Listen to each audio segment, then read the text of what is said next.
In today's video, I'm going to teach you how to create anchor links in Elementor.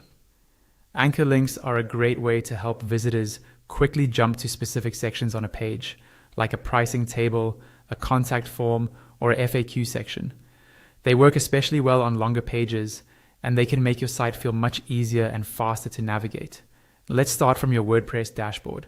Once you're logged in, look over to the menu on the left-hand side and click on Pages. This will show you a list of all the pages on your website.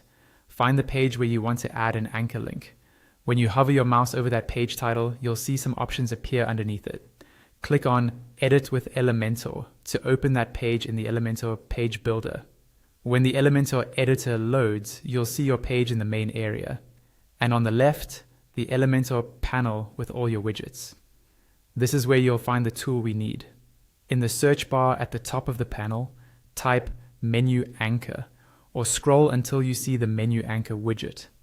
Click and drag this widget onto your page and drop it just above the section you want to scroll to. Think of this as placing a marker at the destination. Once the Menu Anchor widget is in place, look back to the left panel. You'll see a field labeled Anchor ID or Menu Anchor ID.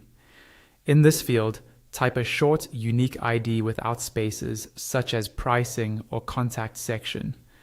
This ID is what your link will use to know where to scroll. Make sure you remember it or copy it, because you'll need it in the next step. Now it's time to create the actual link that will trigger the scroll. You can attach this anchor link to a text link, a button, a menu item, or even an image. For this example, we'll use a button. From the widgets panel, drag a button widget onto your page, wherever you want people to click to jump to that section. With the button selected, look again at the left panel for the button settings. You'll see a field labeled Link.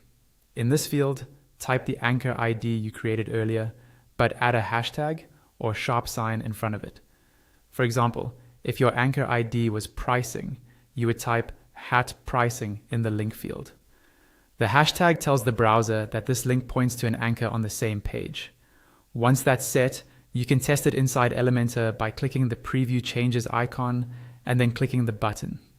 You should see the page smoothly scroll directly to the section where you place the Menu Anchor widget. When you're happy with how it works, don't forget to save your changes. Go to the top right corner of the Elementor editor and click the Update button if the page is already live, or Publish if it's a new page. After updating, your anchor link is live, and visitors can now use that button to jump straight to the section you've marked with your anchor.